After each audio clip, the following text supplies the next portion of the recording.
Rose, a young and beautiful woman with flowing auburn hair and striking green eyes, inherited an old mansion from her late grandmother. The mansion, located on the outskirts of a small town, was rumored to be haunted. Rose, being a rational person, decided to spend a few nights there to prove the rumors wrong. On her first night, Rose heard strange noises coming from the attic. She decided to investigate, armed with a flashlight. As she climbed the creaky stairs, the air grew colder, and she felt an eerie presence around her. When Rose reached the attic, she saw a shadow moving in the corner of the room.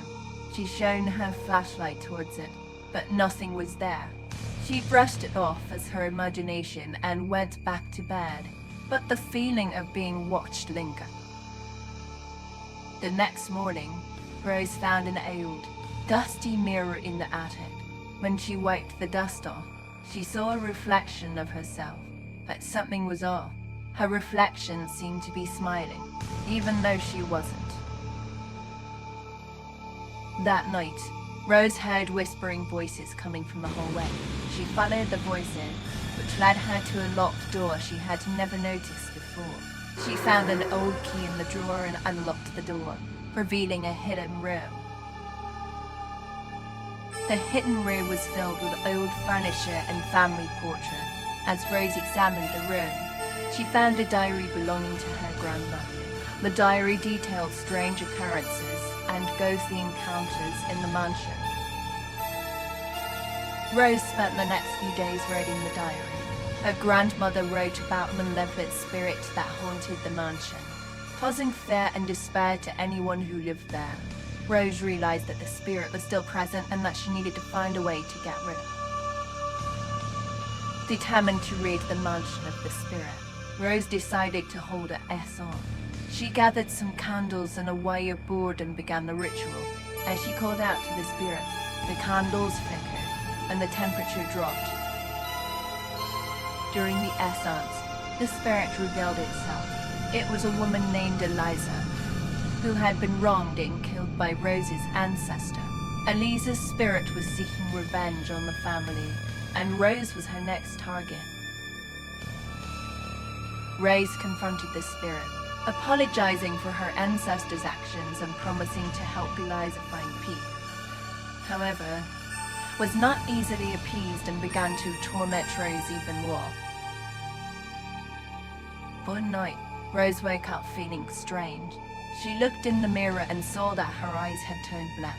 She realized that the spirit was trying to possess her. She fought back, using all her strength to resist the spirit's control. Desperate for help, Rose called a local priest to perform an exorcism. The priest arrived and began the ritual, chanting prayers and sprinkling holy water. The spirit fought back, causing objects to fly around the room. The exorcism was a fierce battle between the priest and the spirit. Rose felt the spirit's grip on her weakening, but it wasn't enough. The spirit was determined to stay and continue its reign of terror.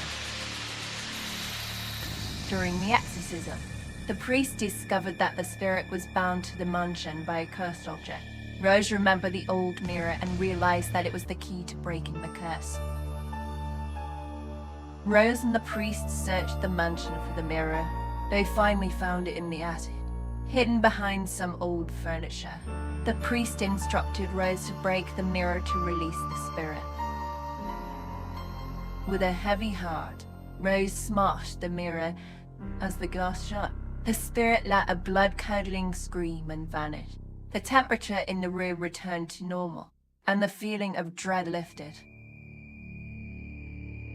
Rose felt a sense of relief wash over her. The mansion no longer felt haunted, and the eerie presence was gone. She thanked the priest for his help and began to clean up the mess left behind. In the following days, Rose noticed a change in the mansion. It felt warmer and more inviting. She believed that Eliza's spirit had finally found peace and moved on.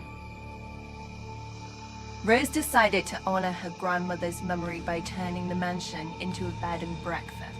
She wanted to share the mansion's beauty and history with others, without the fear of the haunting. As the first guests arrived, Rose felt a sense of accomplishment. She had faced her fears and overcome the haunting. The mansion was no longer a place of terror, but a place of new beginnings and happy memories.